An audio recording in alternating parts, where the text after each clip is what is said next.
very, very quick. And you'll know how quick it is by the number of them that I have done. And let me show, well, I haven't done hundreds, but I've done 8 or 9. So, well, let me get mine. You can do it in whatever colorway. Let me do this one and you'll see. So this is what we are going to make. But, so this is, Cornerstone square block. I've named it that because we have got cornerstones and it's squares. Cornerstone square block, the easy way. So not that it's difficult, but I found this very quick and you could chain piece and get quite a few blocks done in a fairly short space of time. So normally, my normal way of doing this would be to cut 4 squares in one colour, 4 rectangles in our background colour here, and then a centre large square. But this is actually made from 4 charms. So 4 5-inch squares. So you can see from here, this is a 5-inch square. These are made from our 5-inch squares, and these background colours are from a 5 or 2 5-inch squares. So this block is just made from 4 charms. But I'm using, as you can see, I'll show you some more. So there's another one.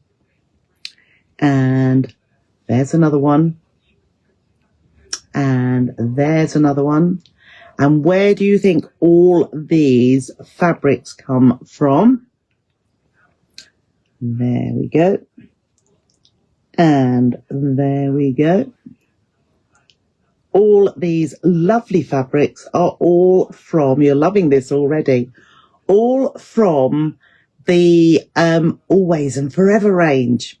So all you need, and I'll show you what we have here, is a charm pack. This is the Always and Forever charm pack.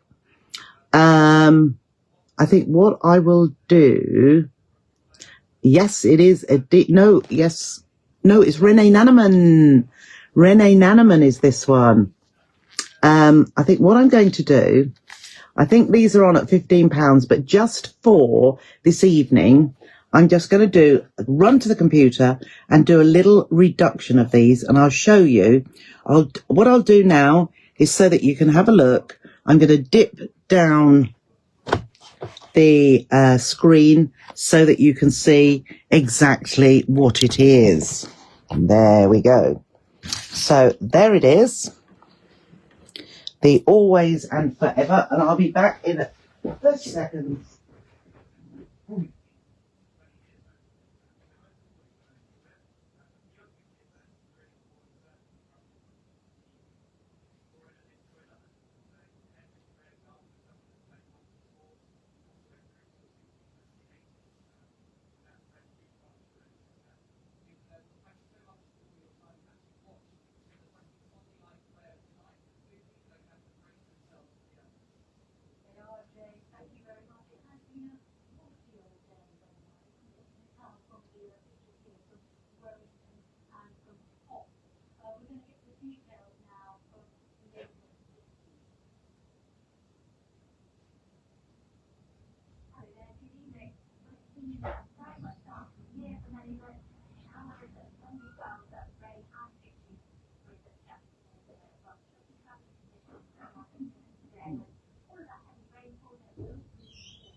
Right, I've done that. What I've done, I've knocked £3 off it. They're normally £15. And I'll just show you these colours here. But I've got all of these in meterage as well. But I've got the charm pack so that you've got a little bit of every single colour. And honestly, they are delicious. I've made so much of late using these fabrics. They're lovely. If you remember from the other, you remember me doing that? There's that one we did. And then I also, let me just run this one past you. So it's not finished yet, but I did this one with the brown selection as well. So I've done, this is going to be a little runner. So I've actually stitched them all on now. We did that the last week. But that's the always and forever. So what I've done, and it will be just for this evening. So tomorrow morning, I shall put it back to the regular price of £15. I've popped it down to £12. So there's £3 off of that. So for any of you who placed an order, actually, yeah.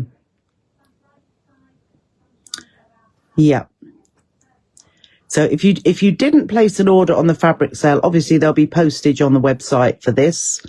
But if you have placed an order with me for the fabric sale from last night, just send me an email if you'd like one of these.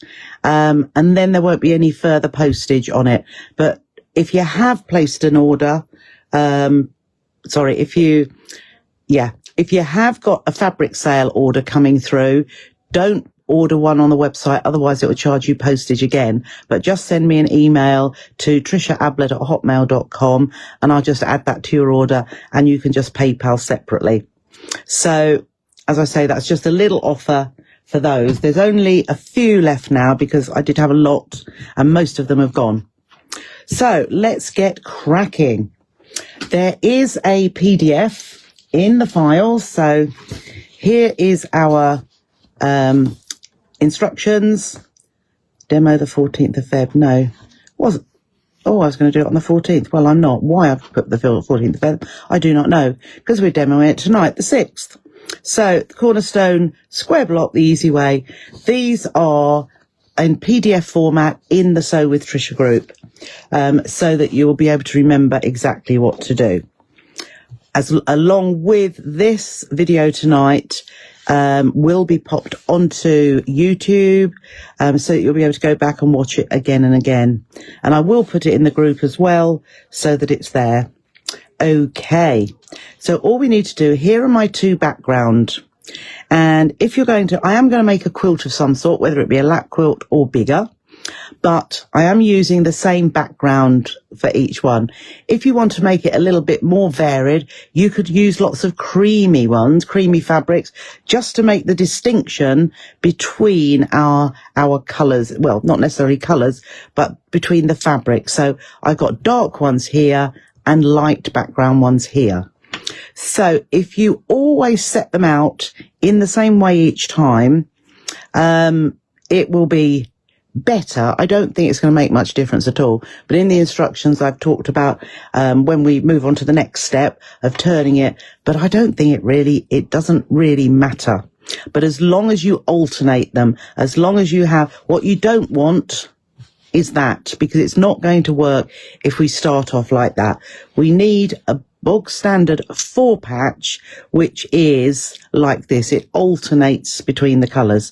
So we're going to use our patchwork foot, or we're going to use a patchwork foot, or move your needle position to 5.5, 5.6, depending on your machine.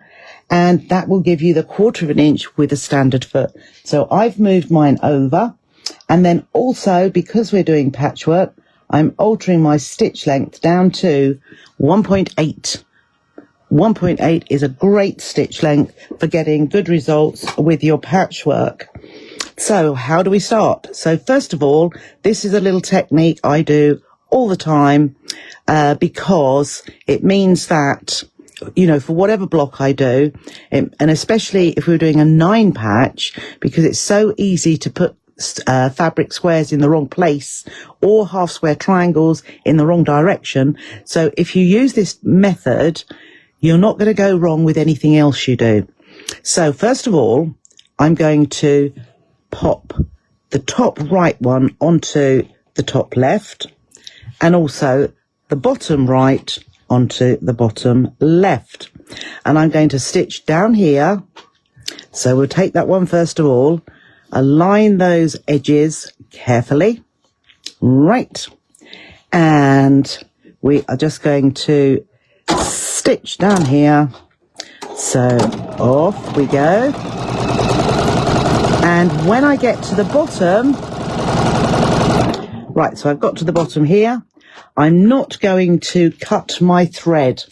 I'm going to leave the thread. I'm just turning my iron on.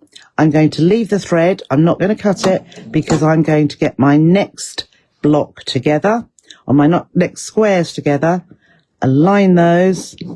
There we are. What you'll find is the edge of the pinked edge lines up with the straight edge of your cut square. So then I'm going to put the next block, the one below, underneath and carry on stitching. When I get to the bottom here, I am going to cut my thread. Okay, so I've cut my thread and you can see that they're attached here. So I always start at the bottom, open it out, and then I'm just going to finger press along here. I won't press at the minute, so I finger press there. And then with this one, I flip it the other way first of all, and then open it out and finger press down the seam. So I'm pulling that open, or nail press, finger press, nail press. There we go. And what that means is then, when I then go to flip that onto there, my seams are going in opposite directions. So then we can nest that seam. So with your finger and thumb, if you just push that together, you can feel that that is nesting. So I will just grab, I don't always, because you'll get used to that feeling of where those seams are. But if you don't, if you're doing it for the first time, I would pop a pin in there. And then just align that edge along here, and we're going to stitch all the way down there. So again, 1/4 inch, same stitch length, and stitch down here, get close to the pin, and then pull that out just before we get to it, and make sure that it's lining up down here as well. And stitch, and then we can cut. And then what we should have is a beautiful 4 patch with a lovely point, or those squares are joining there with a lovely intersection. So what I am going to press at this point, because we're then going to do a bit of cutting. So let's just take that out, and we can now press the seams that I nail pressed. So just press that there, and then I'm just turning it around and press that one that way. And then this one in the middle, you can press that in whichever direction you like. So I'm going to press that to my left. There we go.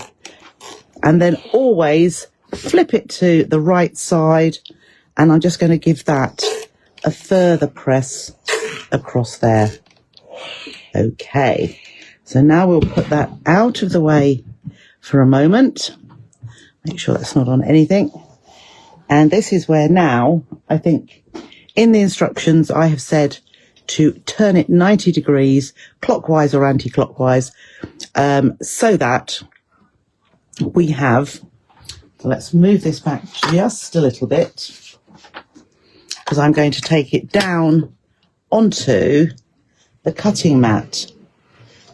Okay, there we are. So we've got that on the cutting mat. Take that out of the way. And what we're going to do now is here, I'm going to cut. Now, fortunately, where have I put that now? On here, that's right, I can't see it. Right, 2.5 inches. So either use I should have used a whole thing there. I have got a ruler here, which is 2.5 inches wide. But if you've got your, that's it, let's use this instead. So let's use a longer ruler. And what we need is to line up, let's pop this here, to line up the 2.5 inch line with the edge. So 2.5 inches. You can also look at your horizontal line going across the seam, and then you know that it's in the perfect place. And then we're going to cut. So 2.5 inches, and we're then going to lift that up and take it over to the other side. Okay, so 2.5 inches. Then I'm going to pop that onto there. We'll go back to the machine and we're going to stitch down here. Now on this occasion, the seams are going in the same direction, so I'm just making sure that they are even. It's typical. And I'm going to put a pin in there definitely, because that can move so easily. So let's just line that up and stitch down this side. Oops, where's my foot pedal? There we go. And we go. Keep the pin in there till you get 2, and then just line that up. That should meet exactly. Okay. So you can see that we put that onto the other end. Looks strange, I know, but we are also going to press this as well. So what I would always do is, when we have this, set the seam first of all. So let's just give that a press, and then we can open it up, and I need to stand here and just push that back nice and carefully. Ooh, I could do with the iron being on the other side, to be honest. There we go. So we want that to be a nice straight line. Right, so we've opened that, and we now have, as you see, quite a strange shape there. But we're going to take it back down because we're going to do one more bit of cutting. So there is our shape. Then we're going to turn it this way. So wherever you got these 2 coloured rectangles, what you're going to do now is do another 2.5 inch cut. So what I'm doing, I'm lining a horizontal onto my seam and this seam here, and then just moving this over. So we've got 2.5 on the edge. Perfect. And cut. And just like we did before, the piece we've cut off, we're going to put on the other side. And then we're going to put those right sides together. And this time the seams will nest. So we can pop a pin in there. And you can see that that matches up at the top too. So we're just going to go back to the machine and let's just line that up. Let's just make sure that's nested perfectly. That's it. And we can stitch down here. So just make sure, whoops, don't want that pushing back. So we've got that nested at that point.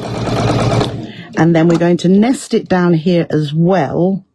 So I'm just going to feel, so at this one, they are both going in the same direction. So again, I'm lining that up perfectly, but I will most definitely put a pin in there so that we get a good points intersection just there. So almost near that pin. There we go. And all the way to the bottom.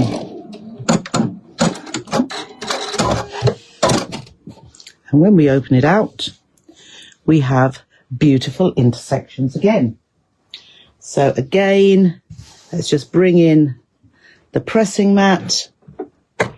Let's bring the iron to press that outer seam, and then push that over. And that's it. That's just, I prefer to, that's it. So I've got a bit of steam there. Be careful with steam in case you distort your block.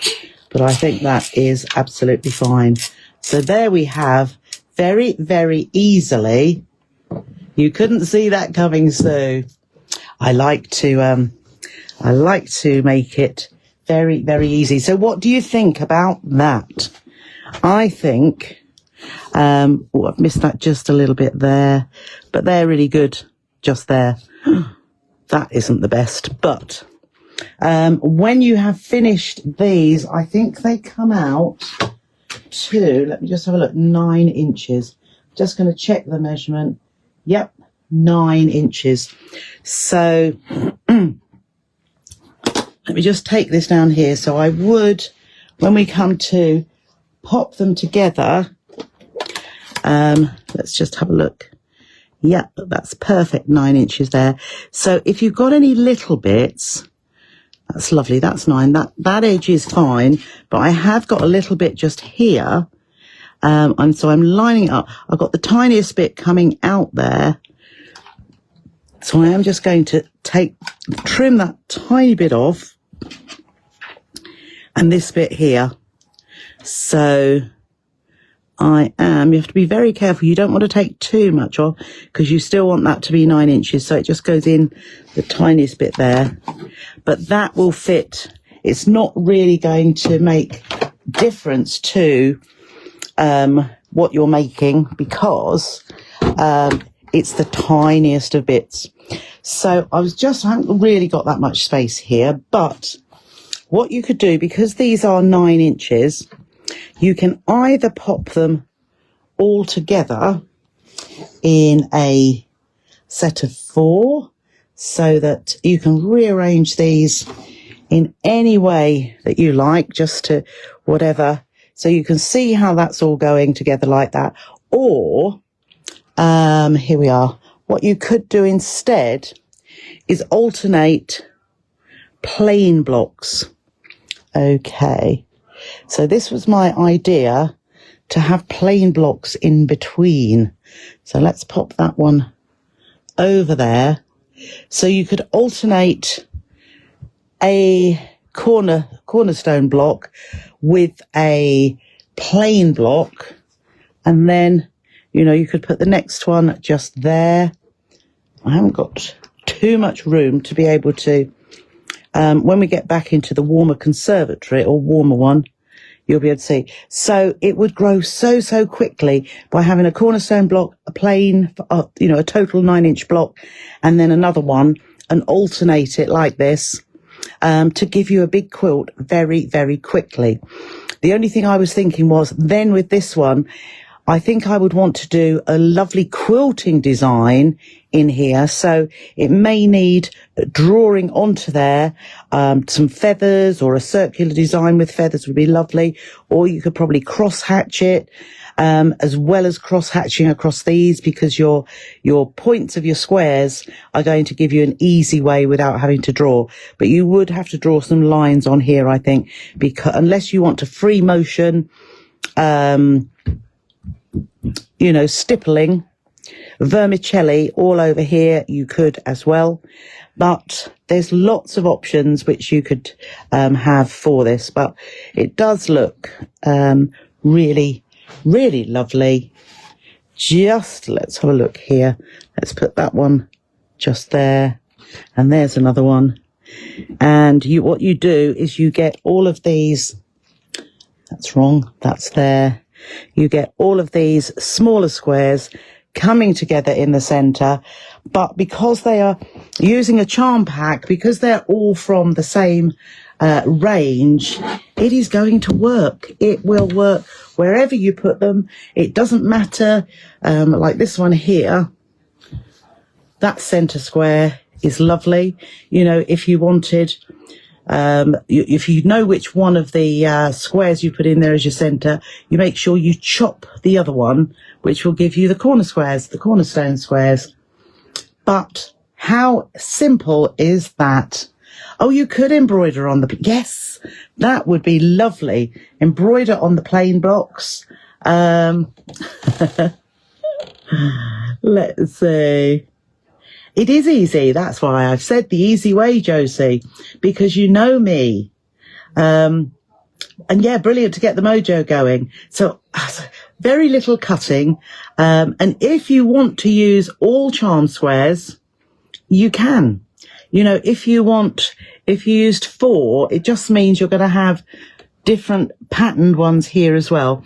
And I think really by having a background one, which is all you need to cut 5-inch squares, whether it be white, black, grey, or, you know, this has got a little pattern in it. I think the spray time, any of those that are sort of marbled, or something that is, hasn't got a big design in it for your background, as I say, use lots of different creamy ones or lots of a similar colour that are different, but just so that it stands out, so that you've got the actual cornerstones and centre block are darker than the other ones. Yeah, so it is easy. I think you're loving it. What did Caroline say? Makes a nice quilt when you put it on point. Oh, wouldn't it? Yes, that is like chandelier blocks. Yes, so you could do that, put it on point, and it would look lovely. Good idea, Caroline. What about reversing the colours? As in, where do you want to reverse them? Do you want to have these colours on the outside? Because if you want those colours on the outside, what would I do? I would cut. It will. Yeah, what you would do, you would cut. Let me see if I can get 4 more. Right. So let's move back over here. Right, I've got some more blocks here, or some more colours. Let's have a brown one and a red one. Whoops. And a couple of these. So you are thinking that way and that way and that way. So you would pop them all together. No,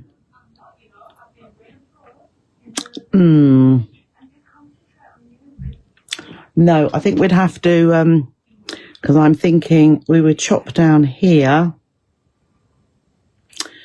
And then, because you want that to be in the middle. So when I chop down here, I think I would then have to put, da-de-da-de-da. This is making me think. I think then if I reverse this round, so when I chop this bit off, I would then put the cream against the cream and the brown against the brown here. And I would then, what would I then do? I'd have to work it out. I would have to, because you're thinking, if I'm taking it the right way, you mean with white corners and white centre. Plain corners and plain centre.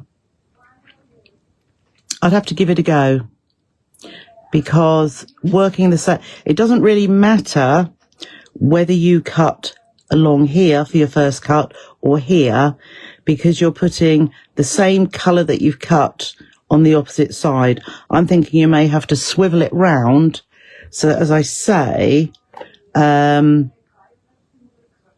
yes, it might be like that, so that when you cut this part off here, I would normally just lift it up and put it straight over to this side, but instead I would actually turn it around so that the red bit goes here and the white goes here, and then I'd have to have a look at it to see where I cut next to do that. It may not even work.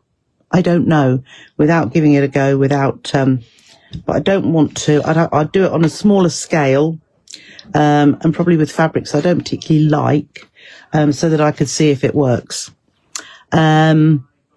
Oh, that's the lefty thinking. Well, yeah, if you want to, yeah, the lefty thinking would mean you wouldn't want to cut it from the right. You could cut it from the left. Doesn't matter where you start to cut it from. With this technique, whatever you cut, you just lift it up and put it on the other side and stitch it together. And then you cut where the 2 long bits are, you then cut across those, which makes your cornerstones. So I'd have to see, it may be a case of what I was saying. Instead of just lifting it and putting it, you lift it, but turn it 180 degrees, and it might look silly, but because I think you'd then have the creams would be next to each other. But we'll see. I'll give that a go and see if that can work. Yeah, much less seam matching too. Nice and easy. And if you alternated the blocks with a plain square, you would have even less, because every time you put it next to a plain square, you got no matching of seams at all, just matching the raw edges. So that is as simple as that. I don't know if that was the one I did, but there is one. No, I don't think it was actually. But it comes together so easy, and all from a 4-patch. Would it work if the plains, 2 plains at the top and 2 colours on the bottom? I don't know, Nikki. I'll have to have a play. Yeah, Jane, that is exactly what I do. I don't like to waste fabric. Work it out with paper pieces. Absolutely. And what I could just do is just sellotape it together and then cut it and then stick it together again and then cut it. So that's what we'll do. Or you could do that too. But the very first part of the 4-patch, I mean, that was dead easy putting the 4-patch together. And if you remember, we made quarter square triangles, didn't we, blocks with 4 patches, starting with a 4-patch. So that was really good as well. Okay, so paper is the way to go. And what I usually get is scrap paper, and I colour them. I just get the crayons out and I colour it, so that, because if you don't colour it, you can't remember which is the wrong side and which is the right side to know what you're doing, because I've done that before. But yes, there are. So what about offsetting the blocks slightly? Could do. Yep. You could offset, but you would at each end have to put another piece of fabric there so that all the ends meet. But yeah, you could offset so that, let's get this one here. Yep. Oh, I haven't got the camera down at the minute, have I? But yes, you could. And that would look, so let's just go down. There we are. So I've just offset that one. Here's the main one. Offset that there. So basically, if you were going to offset, what you would do is sew the rows together. And that would be fine. But then when you went to put the whole row together, you would, and I would, well, you could do it halfway if you wanted to. Then you got no seam matching at all. But at each end, you would need to put a block of flat fabric in there so that all your edges meet. And that's the only thing you do. And probably at the other end, you'd need to chop a bit off. Or it might be that I might put some on at each end, some of the background, so that it all joins together without having to chop any of the blocks. I don't really like chopping blocks off. I've lost you, yes. Don't worry about it, Sandra. I think those that wanted a different variation may be able to have a little play themselves to see what happens, because that's how we find out how these things work. I was just having a look and thinking, yep, layer cakes, yep, absolutely layer cakes.